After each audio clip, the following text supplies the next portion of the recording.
Isang masayang pagbati na may ngiti sa aking mga labi. Naghahanap ba kayo ng makakatuwang sa pagre-review ng inyong anak? Meron yan sa DepEd. Ang ETUlay online tutorial ay libre at handog ng ating kagawaran sa pangunguna ng OUA ICTS EdTech. Ito ay isang proyektong makatutulong sa mga mag-aaral, katuwang ang mga magulang o kasama sa kani-kanilang tahanan para masagutan at maunawaan ang mga modules. Hangad din ng programang ETUlay ang matulungan ang ating mga guro sa kanilang mga blended learning classes. Ang ating ETUlay ay mula kinder hanggang senior high school. Bukod sa academics, meron din tayong mga special programs gaya ng All is Wellness, Reading and Math Remediation, Storytelling, Mommy Tech Talks, Classes sa Gramatika, Speech Class, Financial Literacy, at marami pang iba.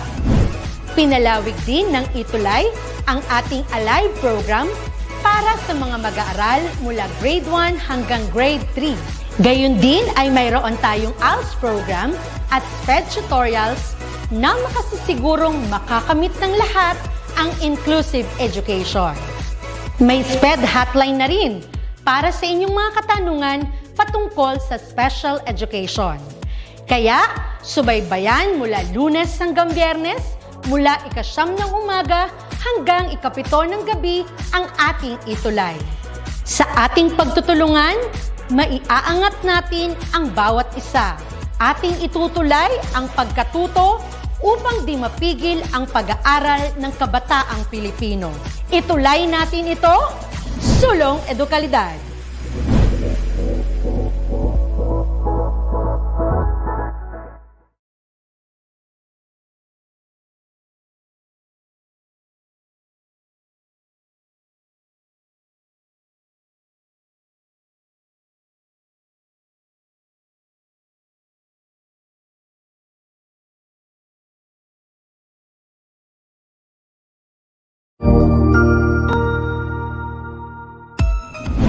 Mabuhay!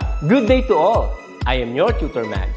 Welcome to ETUlay, a free online tutorial, an initiative of the Department of Education, Information and Communications Technology Service, Educational Technology Unit, ICTS EdTech. This program is aimed at helping and assisting learners from kindergarten, senior high school, ALS, Alive and SPED learners. Aside from answering the modules, the ETUlay is offering programs which you will surely look forward to. Together with our parents and teachers, the ETUlay will bridge the gaps where difficulty and ease meet in learning new knowledge and skills. So, let us prepare our modules, pen and paper. Ready your mind to see and hear worthwhile and interesting lessons. Let us now study and learn, together with our volunteer online tutors. Tara na!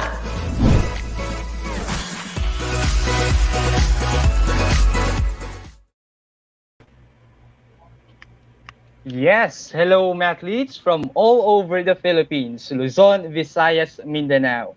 We are back on our DepEd ETUlay online tutorial. So, kumusta mga mathletes? We have Kiana, Rainiel, and Shaira.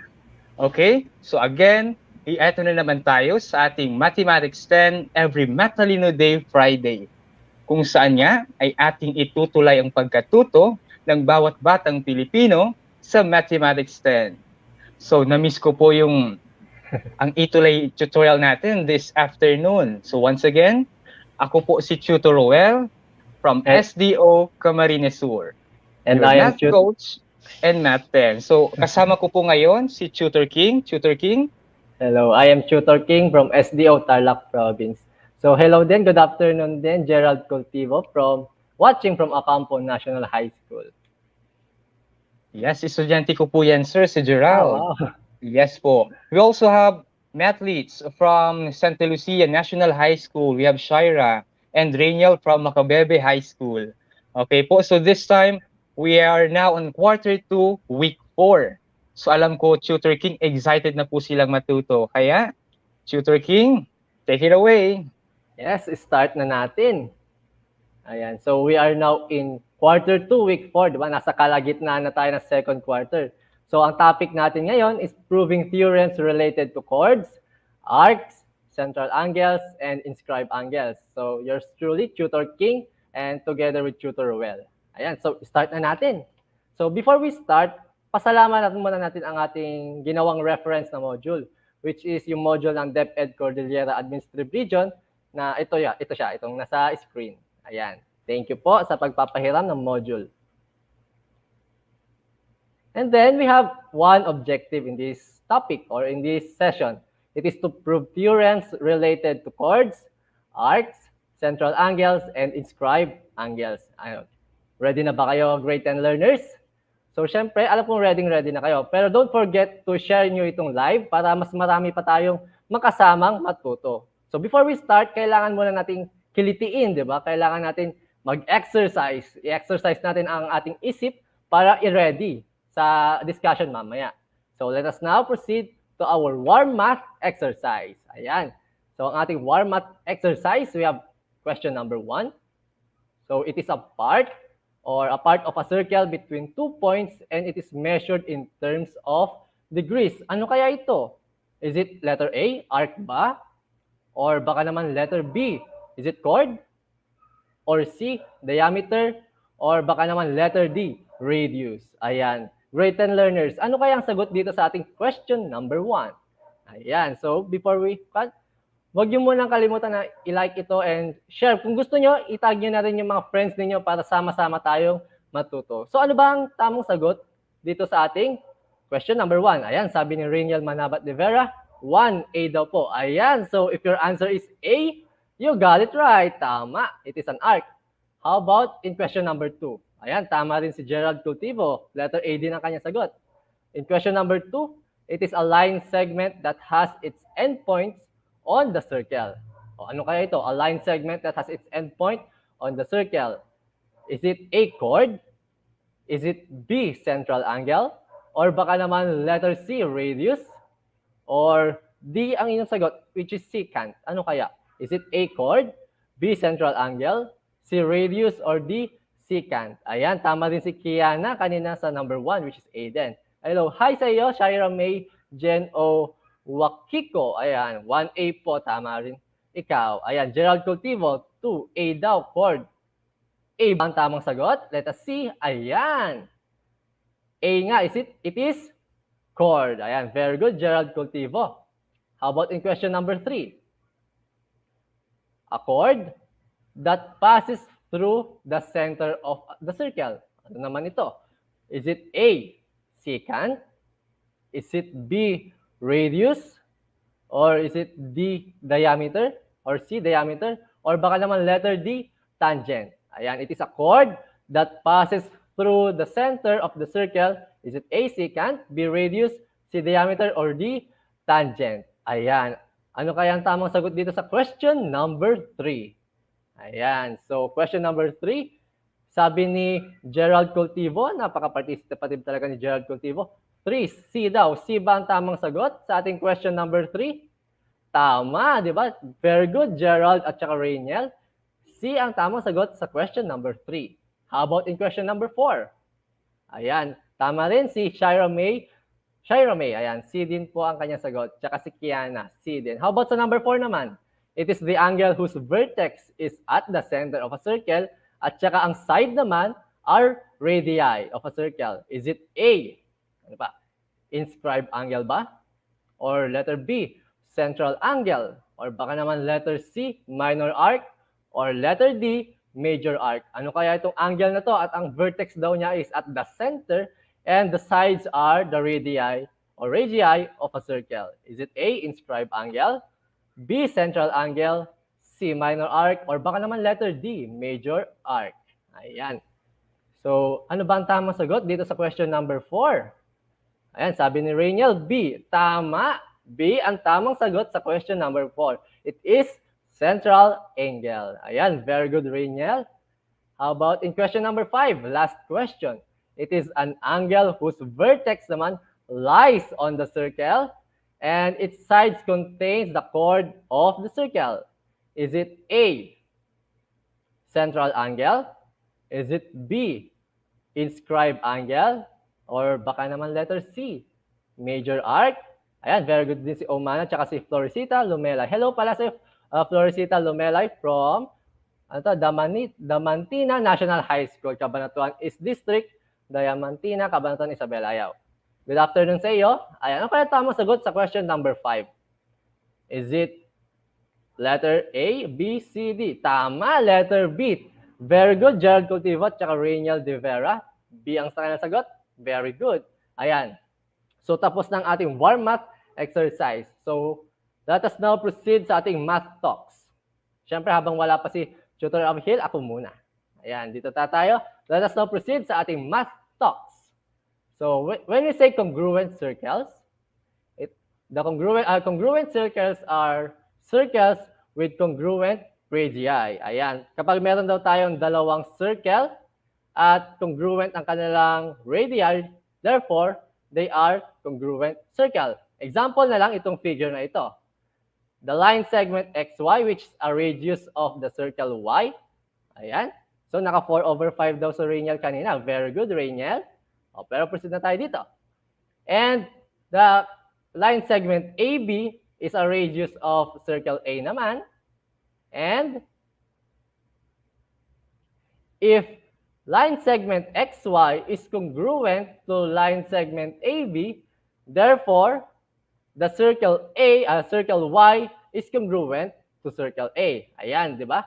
Pag sinasabi natin congruent circle, these are circles na congruent ang kanilang mga radii. Example na lang itong circle Y and circle A. Ayan. The next, how about when we say congruent arcs? Ano ba itong congruent arcs na to?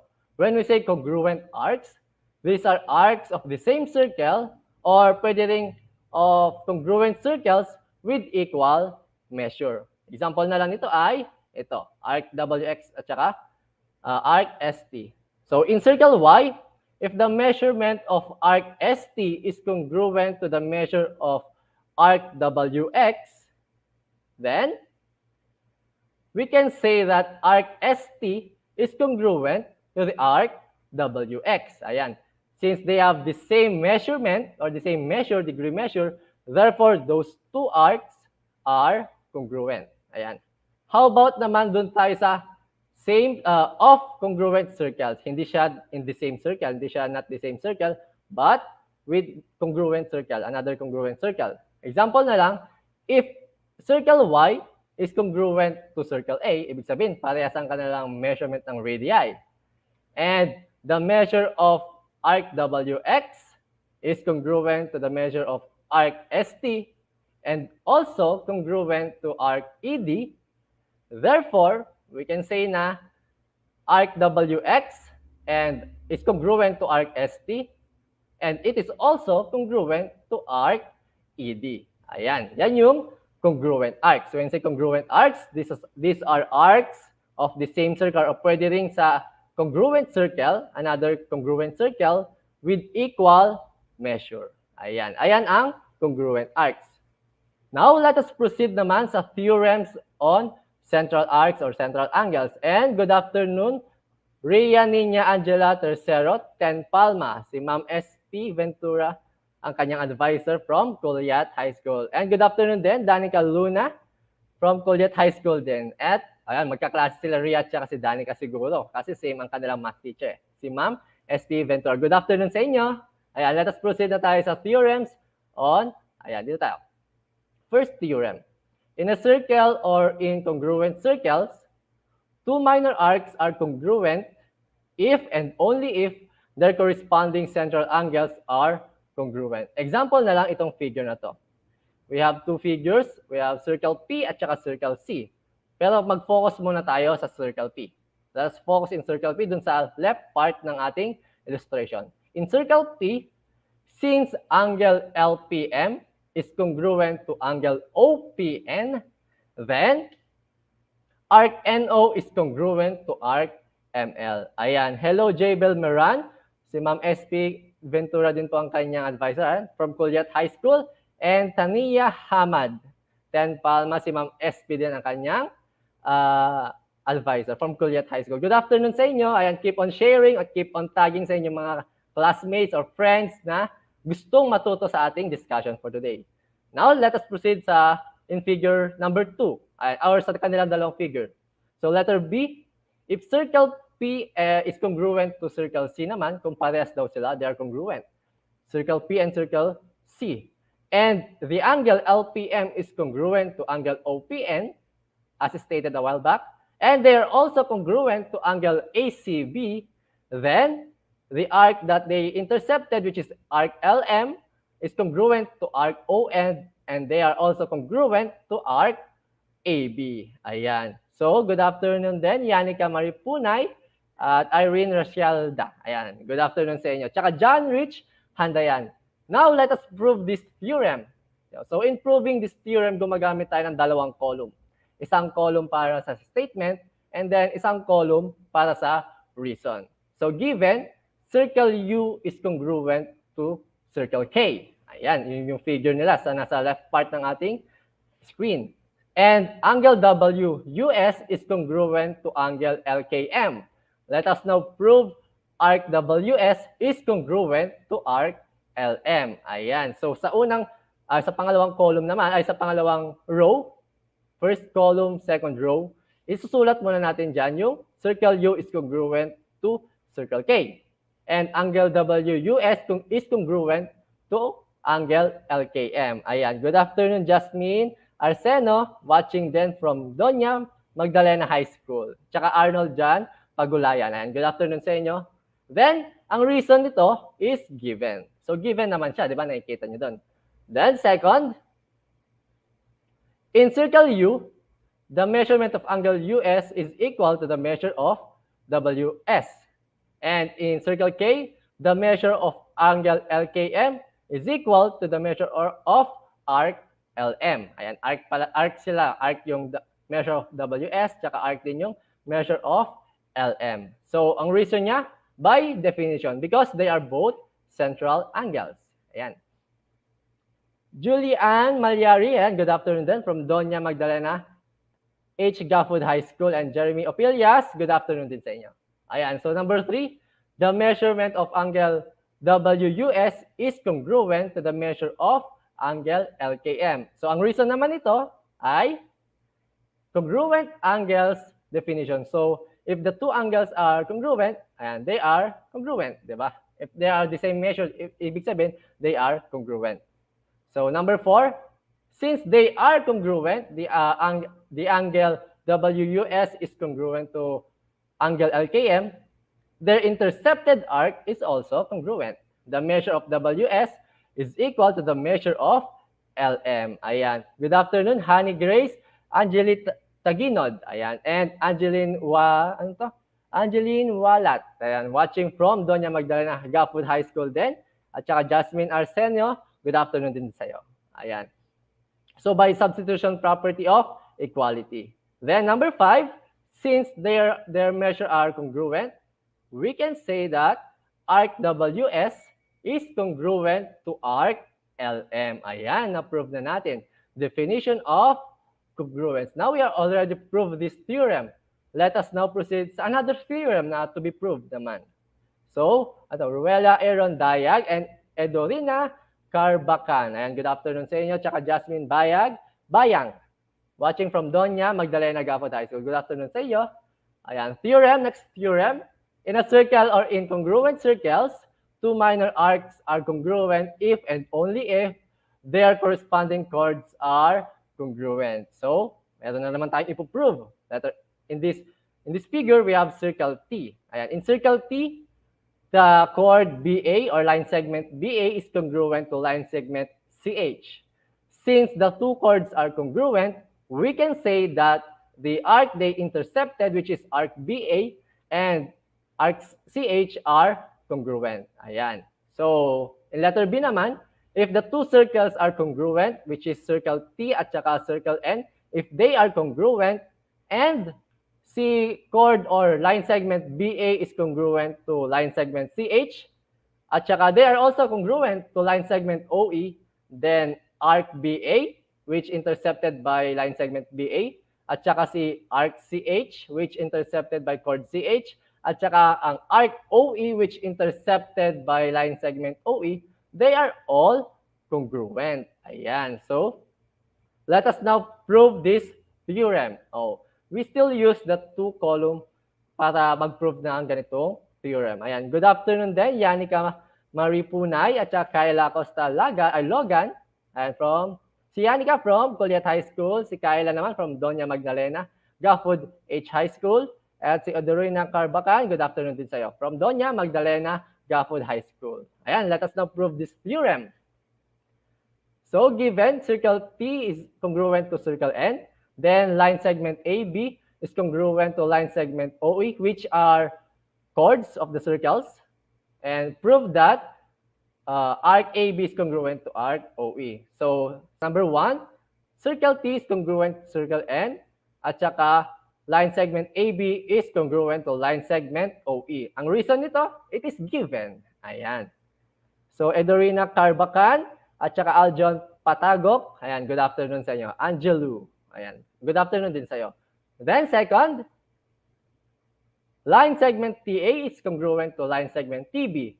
And line segment NO, they're also congruent to that. And they're also congruent to line segment NE. Then ang reason naman nito, by definition. Ayan, by definition, since they are all congruent.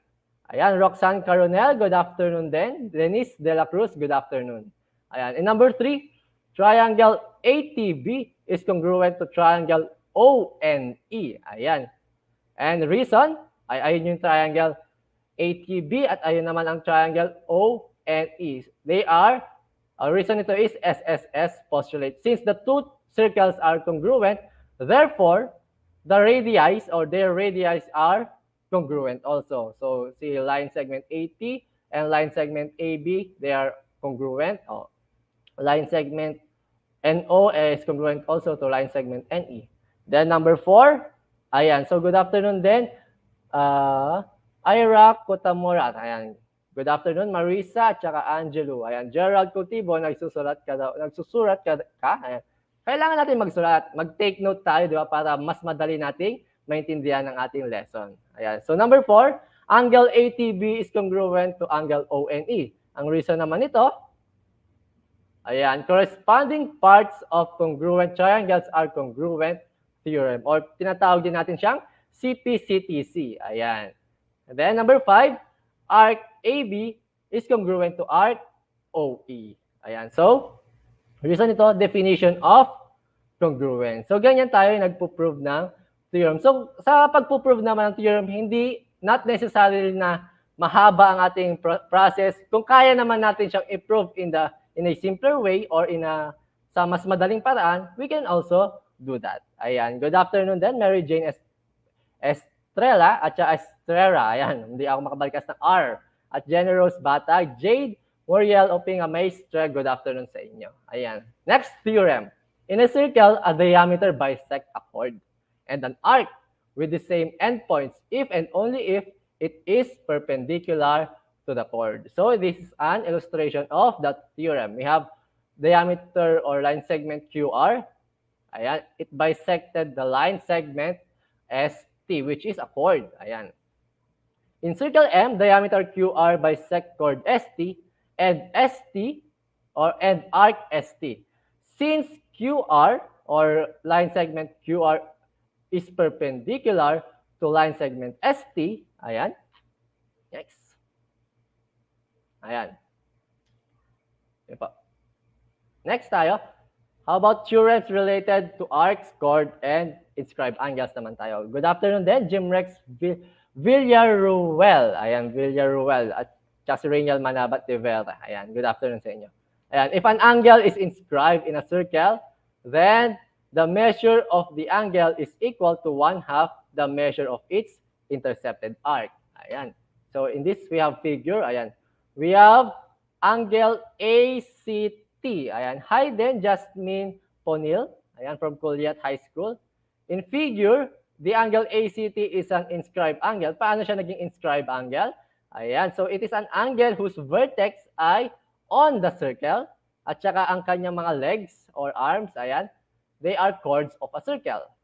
And arc 80 is its intercepted arc. Ayan, Joshua Villalobos, good afternoon din. And Zian Eugenio. Ayan.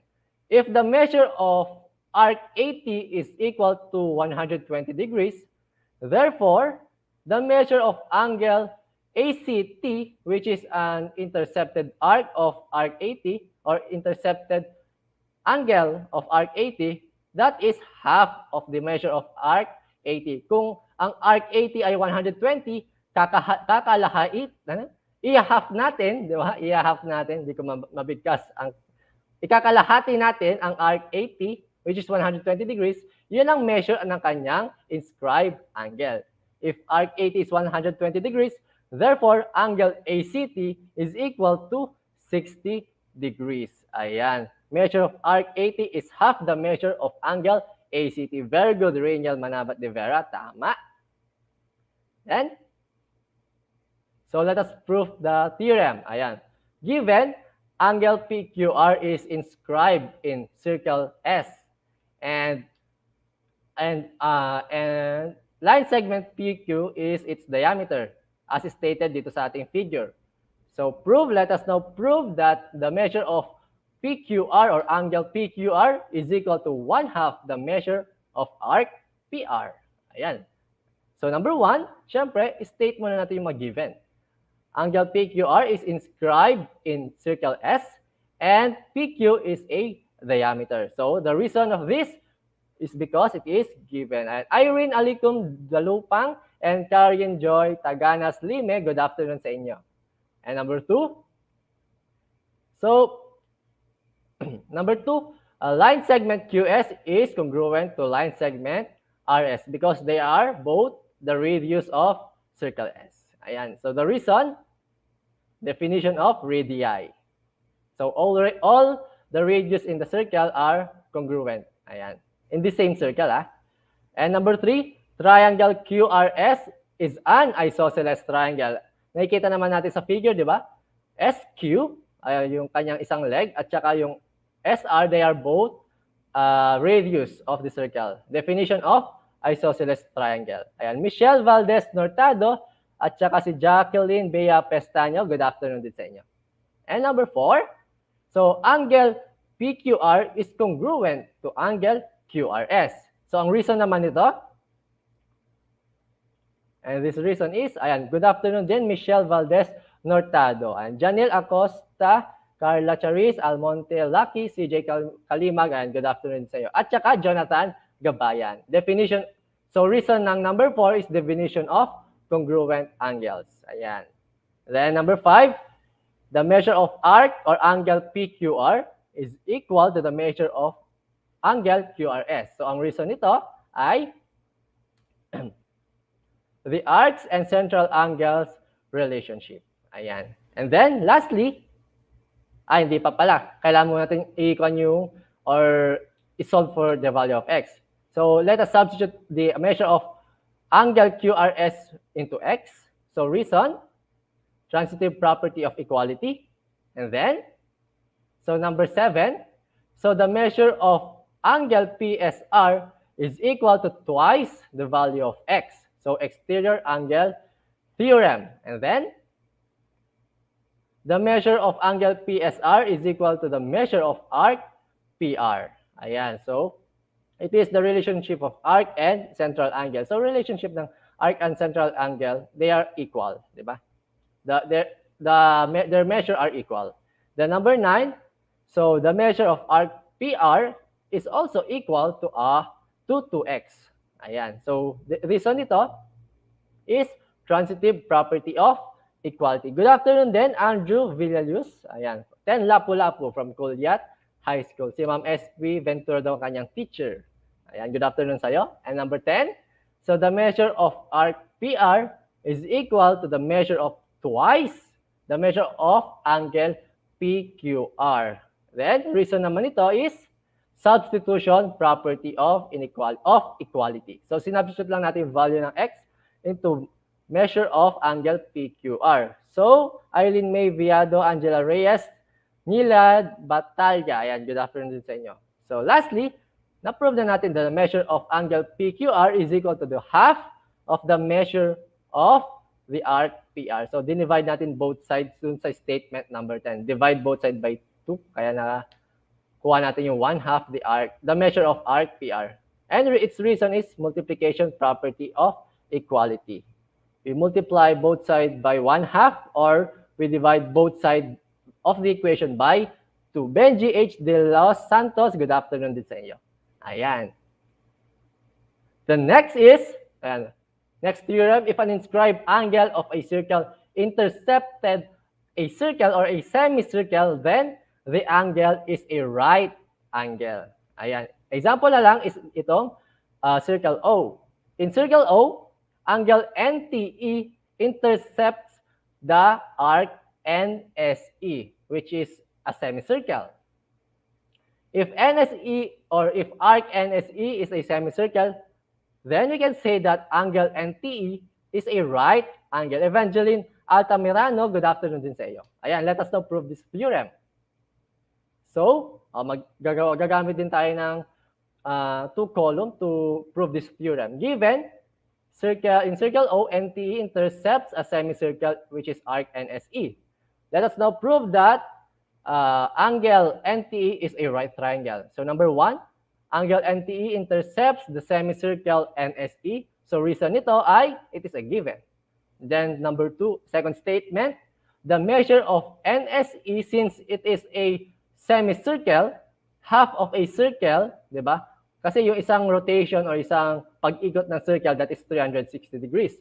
And the measure of arc NSE is half of 360 degrees. Kaya naging 180 ang kanyang measure. So reason, definition of semicircle. And number 3, so angle NTE is equal to 90 degrees. So ang reason naman ito, reason is inscribed angle theorem. Since arc NSE was intercepted by angle NTE, di ba? Di ba napag-aralan natin na half daw ng measure ng intercepted arc ay ang kanyang intercepted angle. Kaya from 180, kinuha natin yung kalahati, naging 90 degrees. And number 4, now, we can say that angle NTE is a right angle. Ang reason naman ito is because all right angles are 90 degrees or definition of a right angle. So, ayun, di ba na-prove na natin? Now, grade 10 learners, are you ready for our math practice? Ayan, alam kong ready na kayo. Let us now call on yung nami-miss ninyo, si Tutor Abhir, Tutor Roel, di ba? Tutor Roel for the math practice. Ayan, di ba? Miss ka na daw nila, Tutor Roel. Hello. Thank you so much, Tutor King. Hello po. Na-miss ko nga rin po, so it's good to be back in our ETUlay tutorial in Mathematics 10. Alam ko, Tutor King, marami sila natutunan sa iyo. So this time, let's find out, let's apply what they have learned in this lesson. So meron na tayo ngayong math practice. So going back, we have the theorem. In a circle or in congruent circles, 2 minor arcs are congruent if and only if their corresponding central angles are congruent. So mathletes, take a look at the given illustration.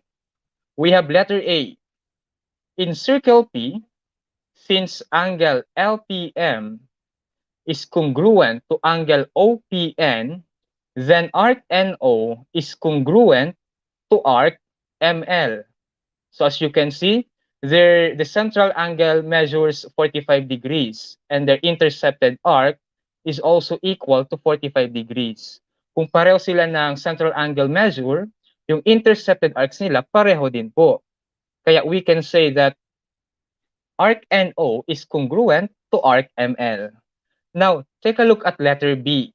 Nakalagay, mathletes, if circle P is congruent to circle C, and angle LPM is congruent to angle OPN, is congruent to angle ACB, then we can say that arc LM is congruent to arc NO and congruent to arc AB.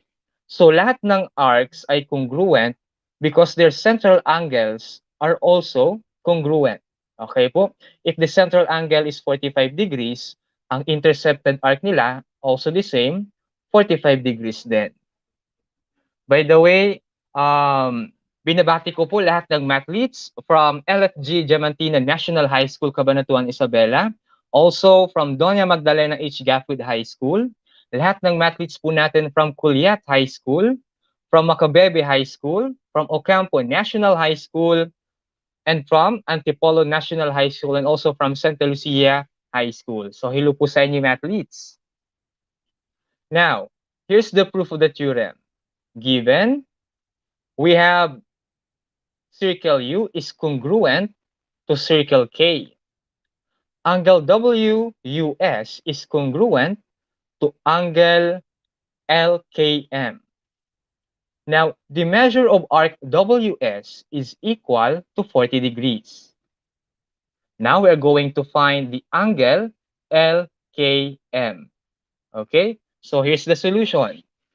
The measure of angle WS is equal to the measure of arc WS. Ang intercepted arc is equal to its central angle. Okay? Now, the measure of angle WUS is equal to the measure of intercepted arc, which is 40 degrees. Okay po? Now, the measure of angle or angle WUS is now congruent to angle LKM. Thus, we can say that angle LKM, its measure, is equal to 40 degrees. Okay po?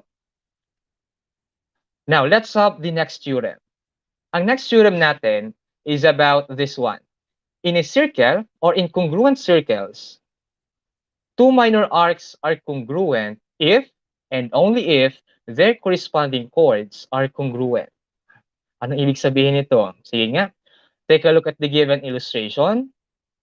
We have in circle T, segment BA is congruent to segment CH. Yung dalawang chords daw po ay congruent. Now, since the two chords are congruent, then we can say that the two minor arcs, we have arc BA and arc CH are also congruent. Okay, nakuha ba yung mathletes? Now, letter B naman. If circle T is congruent to circle N and segment BA is congruent to segment CH is congruent to segment OE, yung tatlong chords daw po ay congruent. So, ibig sabihin, pareho sila ng measure. Then we can say that arc BA is congruent to arc CH and is congruent to arc OE. So, yung tatlong arcs naman ay congruent. Di ba po? Sobrang dali lang. So, ito yung application ng theorem. So, given, may dalawa tayong circles. Ano yon? Circle T and circle N.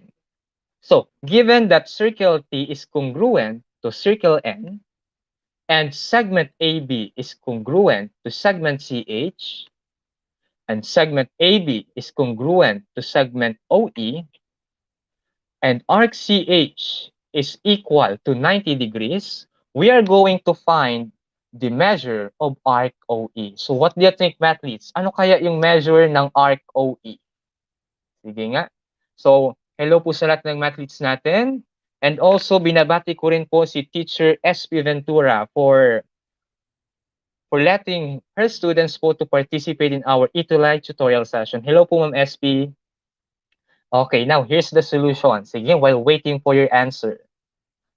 So we have arc AB is congruent to arc CH, which is correct. Now, arc AB is equal to 90 degrees. Why? By transitive property. Kasi yung AB, congruent siya kay CH. Now, we can say that arc AB is equal to 90 degrees. Next, arc AB daw is congruent to arc OE.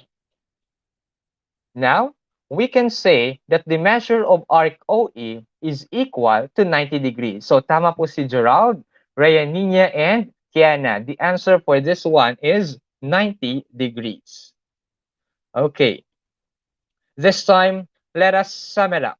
Okay? So, number 1. Nakalagay na yung sagot. Okay? Para di na kayo mahirapan. For number 1, if the radii of the two circles are congruent, then the circles are congruent.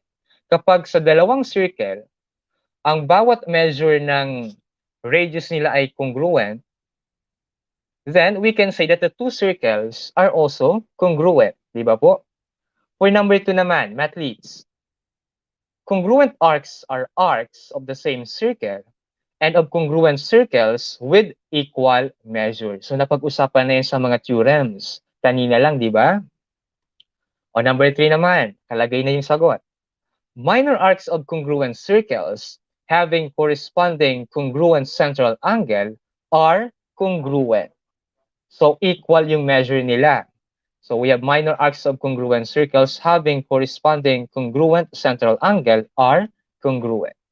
And the last one for number 4, sa ating sum it up, the measure of an inscribed angle is 1/2 the measure of its intercepted arc. Kapag si inscribed angle ay 100 degrees, ilan ang measure ng intercepted arc? Sige nga, mathletes. Kapag ang inscribed angle 100 degrees, what is the measure of its intercepted arc? Ang measure nun ay equal sa 50 degrees. Kasi kalahati po, di ba? Okay. This time, alam ko, mathletes, you are now ready to take the quick check challenge. Di ba? Alam kong kayang-kaya niyo ito because once again, you are matibay. Ito na, number 1. If an inscribed angle of a circle intercepts a semicircle, the angle is blank. A, acute. B, obtuse. C, reflexive. Or letter D, right. By the way, tama po si Gerald and Florisita. Okay. This time, how about sa quick check challenge number 1? What do you think is the answer? Sige nga, mathletes. If an inscribed angle of a circle intercepts a semicircle, the angle is, ilan po yan? Okay, the correct answer is a right angle. Yung intercepted angle is a right angle kasi yung intercepted arc is 180 degrees. So again, ang inscribed angle niya is 90 or right kasi yung intercepted arc is 180 degrees or semicircle. Number 2 tayo. What is the measure of the arc NO intercepted by inscribed angle NMO if the measure of angle NMO is equal to 60 degrees? Okay, number 2. What do you think is the answer? Is it A, 120 degrees, B, 40 degrees, C, 50 degrees, or letter D, 60 degrees? Again, what is the measure of the arc NO intercepted by the inscribed angle NMO? Kapag si inscribed angle is 60, si intercepted arc is equal to, okay, very good, tama si Catherine Obina, that is equal to 120 degrees. Letter A, very good, Rainiel, 120 degrees. Rhea Nina and Florisita, okay, that is 120. Same with Hanny Grace, Angeli, and Kiana and Jasmine. Gagaling ng mga mathletes natin. Now, how about number 3? In circle A, what is the measure of angle SAY if arc DSY is a semicircle and the measure of angle SAD is equal to 70 degrees? Is it A, 70 degrees? Or B, 110 degrees? How about letter C, 90 degrees? Or letter D, 180 degrees? So again, mathletes, what is the measure of angle SAY? Si SAD given, which is 70. How about yung SAY niya? Ilan yon? What do you think is the answer? If SAD is 70, the remaining angle measure of SAY, since semicircle yan, will be letter B, 110 degrees. Since semicircle, 180, may given na 70, ilan yung kulang? 110 degrees. Okay po? Number 4 tayo, mathletes. Suppose the measure of arc HLI is equal to 200 degrees. Find the measure of arc KH. Again, suppose the measure of arc HLI is 200 degrees. Find the measure of arc KH. Is it A, 100 degrees? B, 150 degrees? C, 90 degrees? Or D, 80 degrees? What do you think, mathletes? May 200 degrees na. Ilan yung kulang? 180. 360 degrees. We have 200. 160 na lang yung natitira. O ngayon, what's the measure of RKH? The answer is, okay, very good, Catherine Obina. That is 80 degrees. From 200, kulang pa ng 160. Since dalawang arcs sila, 80 degrees po sila. Okay po? Now, last one, athlete, number 5. Very good, Mary Jane and Hanny Grace, and also Kiana, very good po. Last quick check question. Which of the following best describes the illustration involving circle G? Is it A, any two intersecting diameters are perpendicular? Is it B, segment KL is bisected at point G? Letter C, all radii are perpendicular. Or letter D, segment HI is bisected at point G.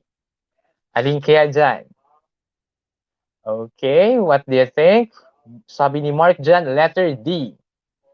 The correct answer for number 5, okay, very good, Mark dyan. The correct answer is letter D. So, hinati si segment HI at point G. O now, kailan po kayo, mathletes? From 1 to 5. Kung naka 3, 2, 1, okay lang yan. So, kaya i-review na lang natin yung ETUlay tutorial session natin for today. Okay? So, for now, this time, proceed na tayo sa Math Challenge of the Week. Are you ready to take the challenge, mathletes? Alam ko, ready kayo to answer this one. So, eto na yung Math Challenge of the Week natin. Quadrilateral SMIL is inscribed in circle E.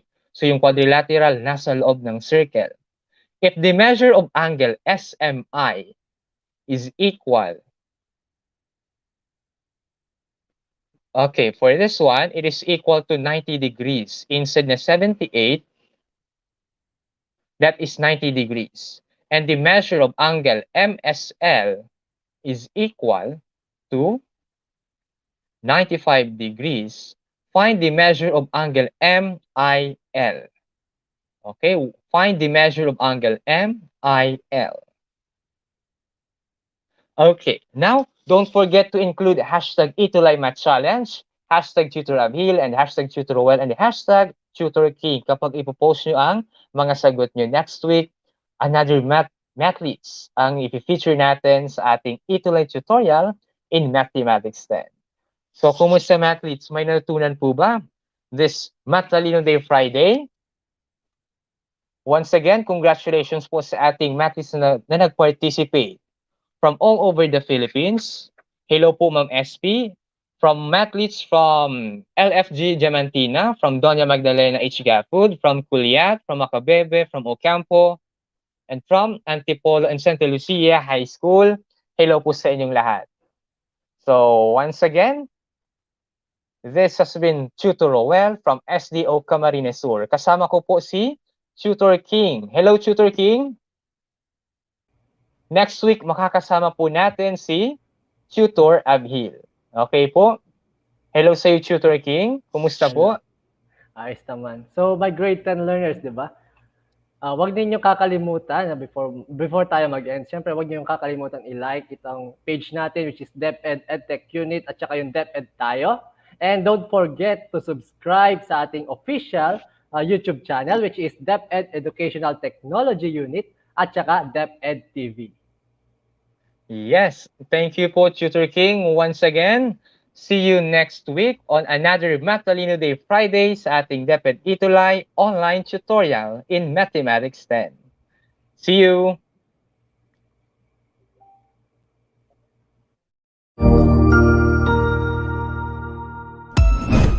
Ang husay naman!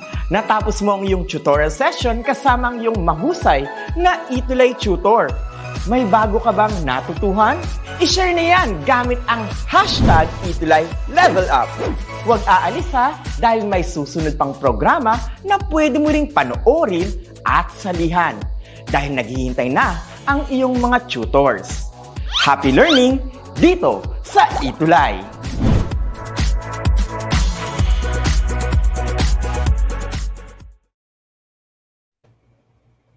Congrats